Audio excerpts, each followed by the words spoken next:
que a escola brasileira tem um monte de conteúdo, um monte de disciplina que são completamente inúteis e que não tem muita utilidade prática no dia a dia, a gente sabe, né? Por mais que muitos queiram falar que não, que talvez não seja muito bem assim, a gente sabe que hoje há uma defasagem muito grande entre a teoria e a prática. Então, muitas das coisas que a gente ensina hoje na escola não tem lá muita utilidade. O pessoal não gosta que eu fale, mas essa é a verdade, é a transparência. Hoje eu tô aqui para fazer algo diferente. Hoje eu tô aqui justamente para falar para vocês. E se a gente quisesse, em vez de falar daquilo que tem que tirar, aquilo que a gente deveria incluir como disciplinas ou como conteúdos dentro das disciplinas, entre aquilo que é relevante e que nós não temos hoje no nosso currículo pedagógico das escolas. E aí eu falo para você, claro, algumas coisas deveriam ser mais no fundamental, outras deveriam ser mais no médio, outras deveriam ter uma carga horária bem maior pela relevância, outro poderia ser um pouco menor, mas ainda assim é importante. Então hoje a gente vai fazer esse exercício, tá? Em falar quais são aquelas competências que deveriam ter, ou em um ou em outro, ou no fundamental ou no médio, em todas as escolas. Então esse é o exercício, tá? Então eu trouxe para vocês hoje 17 matérias que a gente deveria ter espalhadas ao longo de todos os anos de escola, lá em todo esse processo. Então vamos lá, vamos ver se você concorda comigo. De repente você pode inclusive aqui nos comentários inserir alguma coisa que eu não tenha pensado, ou então você pode questionar, falar, pô, Heitor, essa aí não tem nada a ver. Vamos ver se você concorda com todas. Primeira delas, direito constitucional. Não sei se você sabe, mas hoje, digamos assim, a nossa principal lei, aquilo que rege todas as outras leis, aquela lei suprema que nós temos em nosso país, é a nossa Constituição.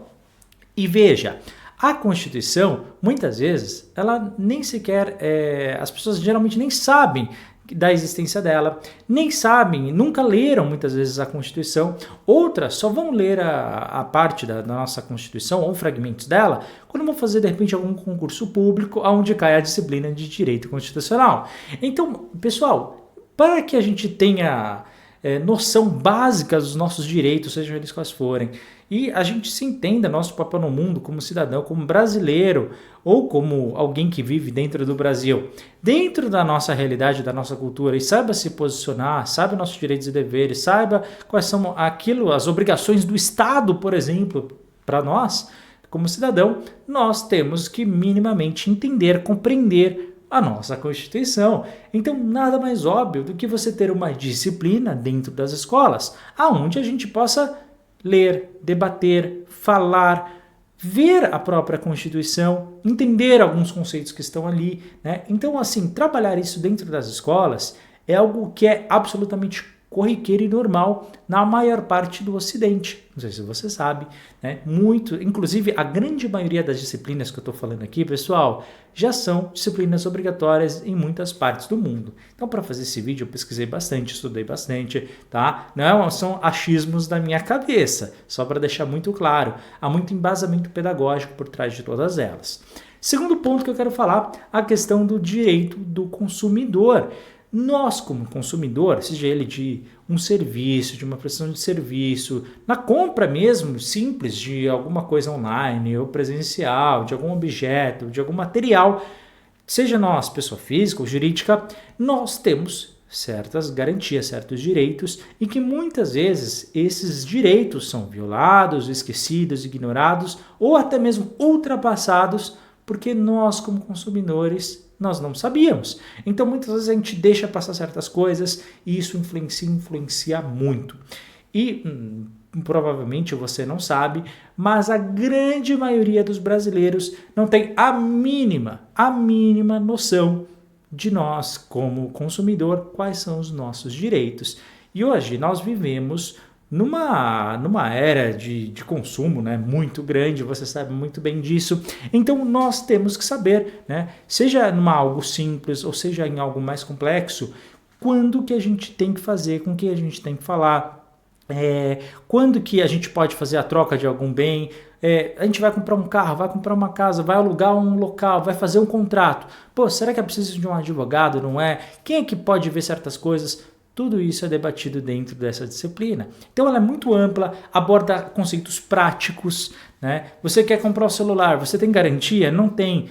Por quê? Como é que funciona? E se eu comprar numa loja oficial e se eu não comprar, como é que é feito? Então, todas essas coisas são debatidas aqui dentro. Então, abre uma oportunidade de você se compreender e de se defender, né? Então, é muito interessante. Terceiro ponto, e aqui, pessoal, muito me espanta a gente não ter feito isso até hoje, é a questão dos direitos humanos. Eu sei que hoje em dia a gente tem uma discussão de um conceito que nem existe, né? O pessoal fala que direitos humanos é para proteger grupo A, grupo B. Pessoal, se você estudar minimamente o que são direitos humanos, você vai ver que não tem nada a ver esse debate de esquerda e direita. Esquece esse negócio que o pessoal da política nem sabe direito o que isso significa. Quando eu falo em direitos humanos, eu estou falando do nosso direito como nós, como cidadão, no mundo em que nós pertencemos, seja você, independentemente da sua crença, daquilo que você defende, inclusive do seu posicionamento político, daquilo que você é, daquilo da onde você surgiu, você tem direitos e garantias fundamentais, básicas, e que eles não podem ser ultrapassados. Então, inclusive para você não se confundir e achar de repente que certos direitos são pertencentes aos direitos humanos e tudo mais, então, e saber quando que você está sendo violado nesses direitos e como você tem que se posicionar e quais mecanismos você deve acionar para fazer esse tipo de coisa, é que se tem essa matéria. Hoje, os direitos humanos, eles já estão muito consolidados em boa parte dos países no mundo, só que nem sempre a gente tem esses direitos garantidos. E muitas vezes no Brasil, posso falar, por exemplo, e aqui eu vou já começar a incomodar algumas pessoas, do saneamento básico, né? Mais da metade da população brasileira não tem saneamento básico completo. Isso é uma violação gritante dos nossos direitos humanos. E mesmo a gente tendo uma lei específica sobre isso, e mesmo tendo essa garantia no próprio direito constitucional, esse direito humano ele continua sendo violado, prejudicado. E isso deveria ter uma punição dos políticos que não colocam, né, de muitos que não exercem esse processo. Então você tem que saber esses direitos, e isso vai começar pelos próprios estudantes. Olha só que interessante. Próximo, e olha pessoal, como isso ia ajudar a vida de muita gente. Educação financeira. Você sabe, mais de 90% dos brasileiros hoje têm alguma dívida. Estou falando de adultos, tá? Mais de 90% dos brasileiros adultos têm alguma dívida. É um número assustador, o que significa que a gente tem, pessoal, a gente tem uma facilidade de crédito, claro que antigamente a gente tinha mais ainda, e muitas vezes a gente não sabe como que a gente faz isso, né? Muitas pessoas que a gente possa conversar, muitas vezes não sabem, por exemplo, o que é um gasto fixo, o que é um gasto variável, como que a gente calcula isso, como é que a gente de repente compra alguma coisa. Então é muito comum que a pessoa, ao adquirir algum crédito, algum dinheiro, ela já queira gastar, e principalmente num bem que vai se deteriorar em pouquíssimo tempo, né? Então, eu quero comprar melhor roupa, melhor carro, aquilo que eu não posso de repente pagar. Então, você ter essas orientações de saber gastar o seu dinheiro, de saber poupar, de saber investir de repente, né? E não cair, por exemplo, em golpes de muita gente que tem hoje na internet, infelizmente. Pessoal, a educação financeira ela começa do zero, começa da base, tá? Então, seria uma disciplina extremamente essencial. Próximo, política. Sim, a política ela é uma disciplina, por exemplo, nos Estados Unidos, né? Você tem como uma das 3 das 4, dependendo do seu estado, americano, como política do base, do zero, juntamente com o inglês e com a matemática, você tem a noção da política. E noção da política é justamente saber quando seus políticos da sua região, inclusive, estão pisando na bola com você, quais são os direitos, como é que você de repente pode tirar um político que não presta aí da sua cidade, o que você tem que fazer para você não ficar também na mão desses políticos bandidos. Então você conhecer a política, começando obviamente da política nacional, depois entender como é que funciona um pouquinho da política no mundo. Pessoal, não é só a política em si, daquela que a gente vota, né? Geralmente a gente fala da política a cada 2 anos, quando tem uma eleição, mas não é só isso, tá? A política ela faz parte do dia a dia, em você se manifestar, em você de repente contrariar alguma coisa, e de repente você tentar promover uma lei na sua região, você ir contra alguma coisa que já existe, ou uma lei que, um imposto de repente que, é totalmente abusivo, e o que não falta no Brasil é imposto abusivo, então você pode sim, através disso, começar a fazer uma discussão e isso transformar em atitudes práticas no futuro, tá? Além de você também começar a potencializar políticos bons no nosso país, que não é possível, com 220 milhões de habitantes, que a gente tem que ficar na mão de 700, 800, 900 políticos no Brasil, sendo que a grande maioria, né, só estão ali por favores pessoais. Próximo assunto, geopolítica. Pois é, então, mas não é política, não é a mesma coisa, não. Só para você compreender, caso você não saiba, não tem problema nenhum. A geopolítica, a gente está falando das relações internacionais entre os países. Não só naquilo que acontece nas próprias relações entre eles, mas entender os seus conflitos, a cultura por trás de cada um deles, o porquê país A ou país B de repente não se dão bem, ou então entender por que de repente o Brasil, em certos momentos históricos, se aproximou tanto de alguns países, em outros momentos rejeitou tanto outros, né? Por que está por detrás disso? Entender, por exemplo, por que o Brasil hoje é tão próximo de ditadores, por que o Brasil hoje é tão próximo de Rússia e de China e do Irã. Por quê? Porque certos acordos comerciais, políticos, inclusive de segredos militares, foram compartilhados com a Rússia nos últimos anos. Entender o porquê disso tudo. Então, a geopolítica é você ficar atento a essas nuances, a esses detalhes que acontecem em todas as relações e ter um senso crítico sobre isso, né? Você se posicionar, você falar, né? Por que a última ação, por exemplo, de certos presidentes foram visitar a Rússia, por exemplo, né? Então, vamos pensar um pouquinho. E aí você muda o governo, de repente vai de um governo de direita para um governo da esquerda e a atitude ela continua igual.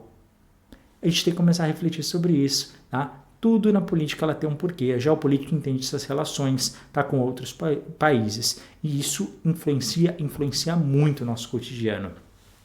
Próxima disciplina. Tem algumas coisas aqui bem interessantes, não tem? Tenho certeza que você vai gostar das outras também.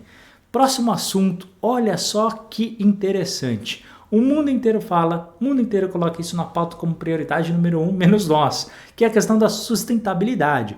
Sustentabilidade, basicamente, a gente utilizar os meios, os recursos naturais, pensando também na questão ambiental, mas também na própria sociedade como um todo e também da parte financeira. Eu não sei porque no Brasil a gente esquece de falar da parte financeira, ou de repente quem trata do meio ambiente esquece dessa parte, ou simplesmente porque não estudou sobre esse assunto e são os representantes sobre isso. Mas sustentabilidade é você entender que nós, como seres humanos, temos sim que usar o meio ambiente, só que de forma sustentável, ou seja, sem ferrar com as próximas gerações. Né? Quase que eu falo outra coisa. Então, assim, basicamente para você começar a pensar junto com seus colegas, junto com seus estudantes, seus amigos, seu professor, em estratégias que você pode, inclusive, aplicar na sua escola, na sua região, métodos relacionados à questão da sustentabilidade. Aqui, pessoal, o leque é infinito, tá bom? Então você tem muitas áreas práticas, inclusive, que você pode trabalhar e aqui, pessoal, é bem interessante, tá bom? Bem interessante mesmo. O próximo, a questão da educação ambiental. Pessoal, você sabe que no Brasil nós temos diversos biomas que muitas vezes a gente nem trabalha, né? Às vezes a gente só cita na aula de geografia, você decora porque tem que decorar e nem entende.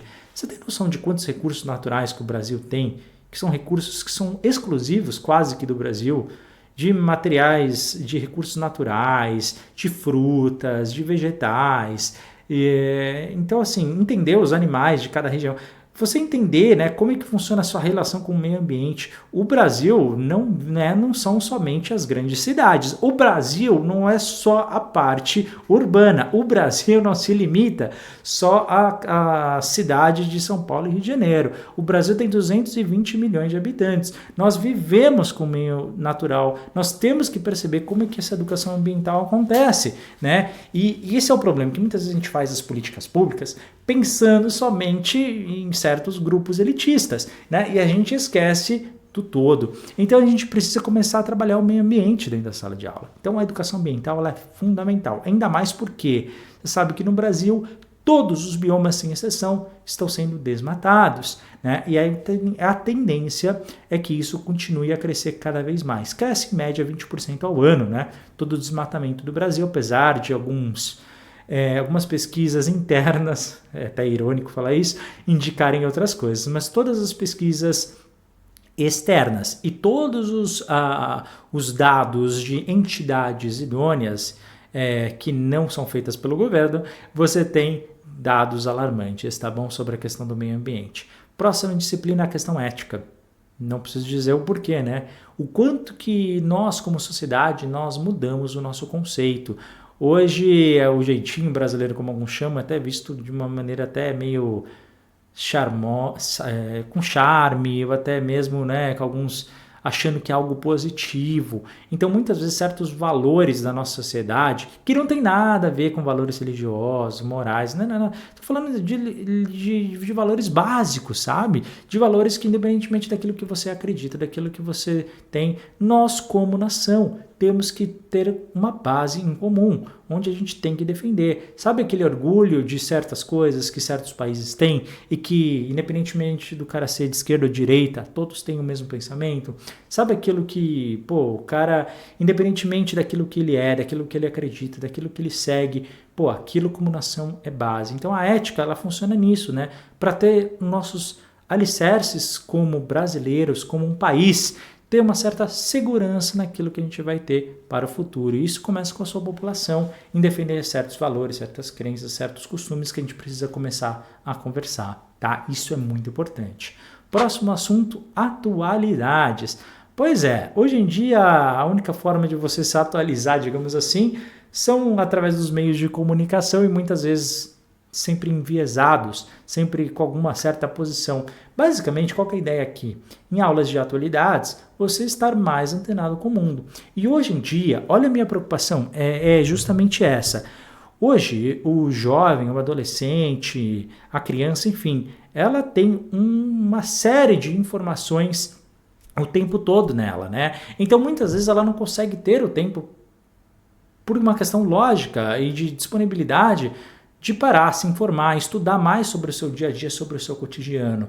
Então a gente tem que começar a trazer, porque é muito fácil hoje a gente se deslocar de uma realidade, ou começar a consumir um conteúdo só com aquilo que a gente quer ouvir, ou então de seguir uma tendência, de repente, de uma ideia onde a gente só vai escutar aquele podcast, aquele jornal, porque tem o mesmo pensamento do que eu, e você não tem mais senso crítico, você não tem mais informações neutras, só enviesadas, e isso começa a deixar a pessoa biruta, tá bom? Então a gente tem que começar a trazer as informações para a sala de aula, começar a conversar sobre a realidade, discutir, debater. A gente precisa desse tipo de coisa. Então a matéria de atualidades é muito importante.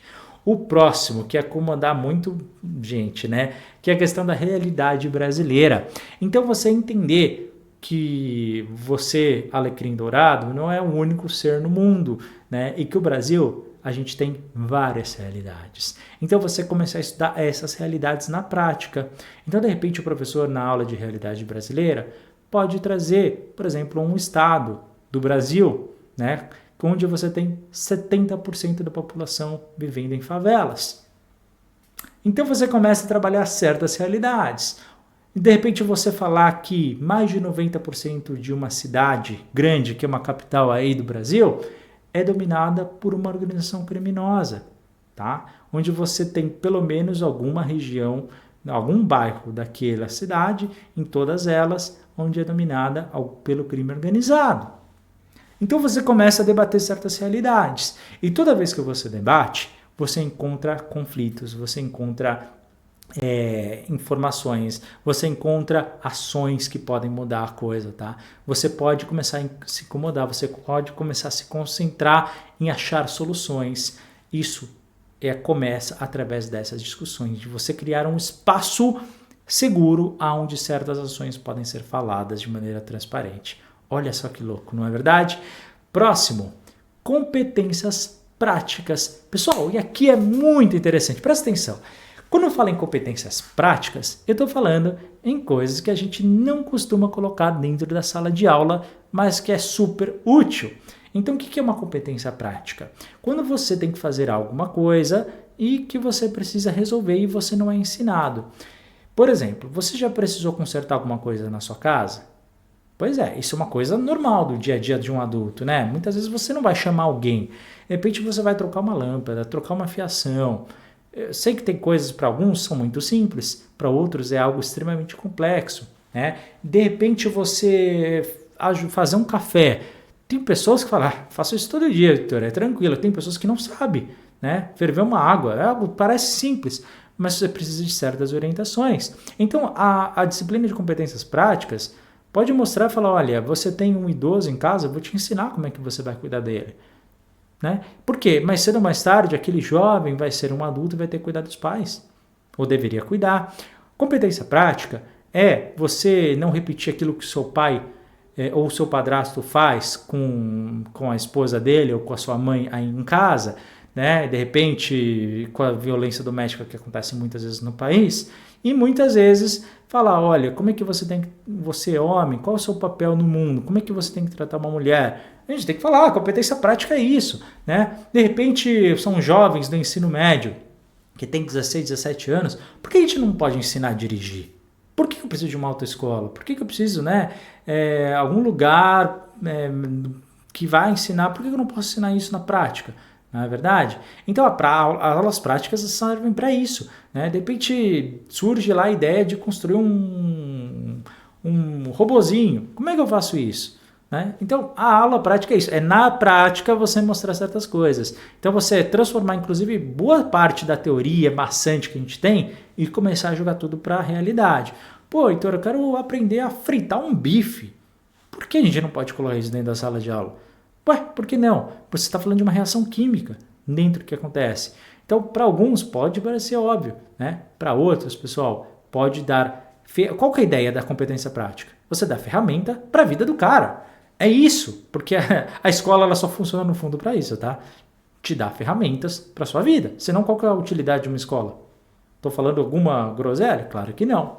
Próximo que pode salvar vidas, tá? A gente está falando de aula de primeiros socorros. Então você fazer um atendimento, ensinar para alguém como é que se posiciona, como é que você tem que fazer, se alguém faz um ferimento, se alguém se corta, se você de repente acontece algum acidente, se você sofre uma picada de algum inseto, se você tem algum ferimento grave, se você quebra um braço ou alguém que você conhece, se alguém tem alguém infarta, se alguém está passando mal, como é que você se posiciona, posicionamento lateral de segurança, ensinar uma série de procedimentos básicos, né? Então, os primeiros socorros é isso, fazer o atendimento, como é que você liga para uma emergência na sua região, minha região é distante, é perto de um centro hospitalar, então entender como é que funciona essa dinâmica, quais são os hospitais que nós temos na minha região, entender na prática, tá? Como é que isso faz. Então essa aula de primeiros socorros é isso, você entender o básico disso tudo, isso é muito legal.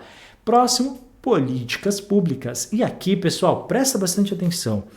Eu não sei como essa disciplina não é obrigatória nas escolas. O que é uma política pública? São ações que nós podemos fazer e que podemos mudar a nossa realidade. Então, política pública é, primeiro, você pensar num problema que tem na minha região, tá? Depois, você pensar junto com todos em alguma resolução e no terceiro momento, articular com quem vai fazer aquela mudança. Será que é só pela população a gente já consegue? Será que de repente a gente não pode chamar um vereador aqui para minha escola e falar, olha, resolve esse problema aqui, ó, a gente sabe como é que é, tá aqui.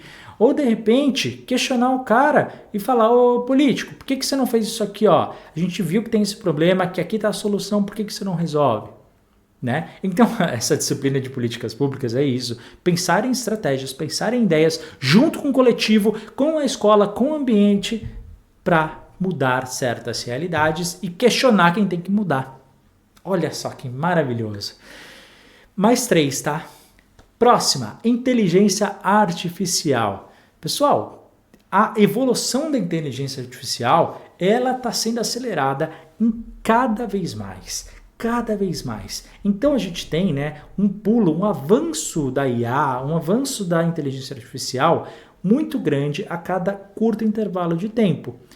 Só que tem um problema. Toda vez que tem uma grande evolução na nossa sociedade, As nossas escolas do Brasil, eu fiz um curso sobre isso, então, né, eu ministro um curso aqui, vocês já devem ter visto, que eu falo sobre educação e política brasileira, onde eu falo justamente disso, onde cada evolução da nossa sociedade, a escola do Brasil ela demora cerca de 150 anos para inserir aquele conteúdo na sua grade pedagógica, tá? E eu dei vários exemplos, mostrei na prática como é que isso funciona, só estou resumindo aqui para vocês. Então a inteligência artificial provavelmente é só daqui a 150 anos que a gente vai ter se a gente seguir o mesmo modelo que é hoje.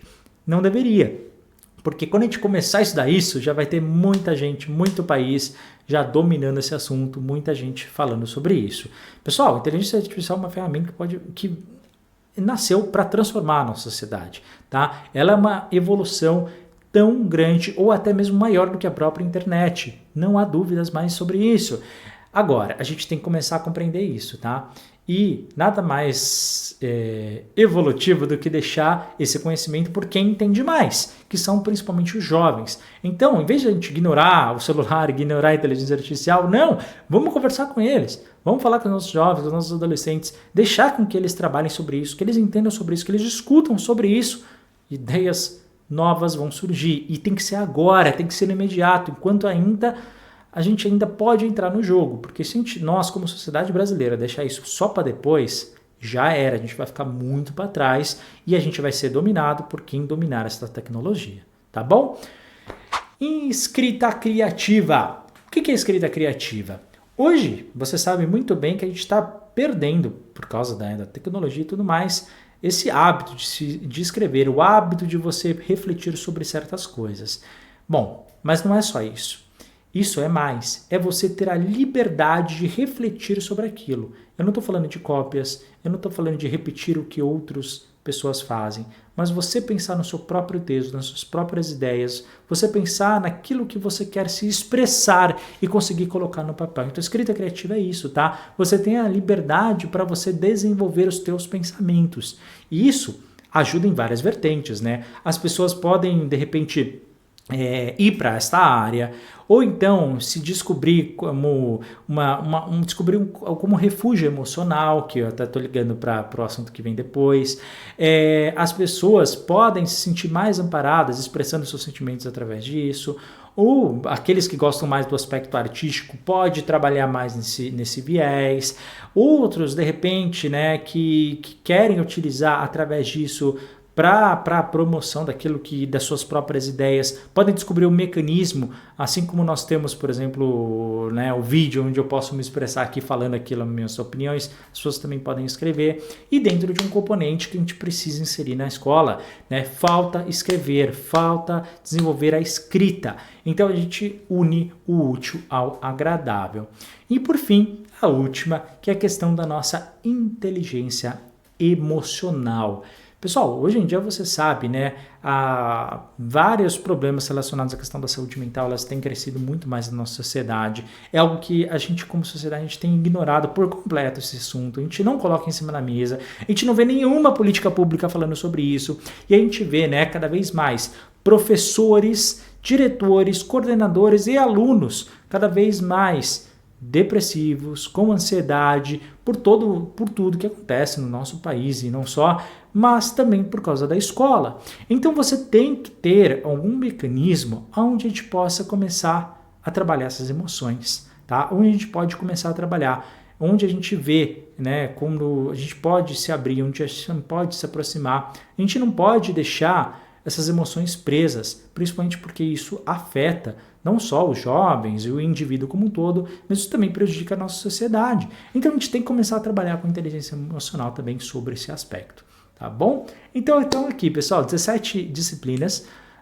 Tenho certeza que de repente para você, talvez você vai falar, pô, a disciplina XYZ são as melhores, então. Mas vai vir outro, você tá louco, a mais importante é a, B e C. Então é normal, tá? Porque, claro, a gente tem uma tendência a ver essas matérias de acordo com o nosso gosto, né, ou com o nosso interesse e tudo mais. Mas tente ver como uma ideia una de nação, uma ideia de pensamento como um país.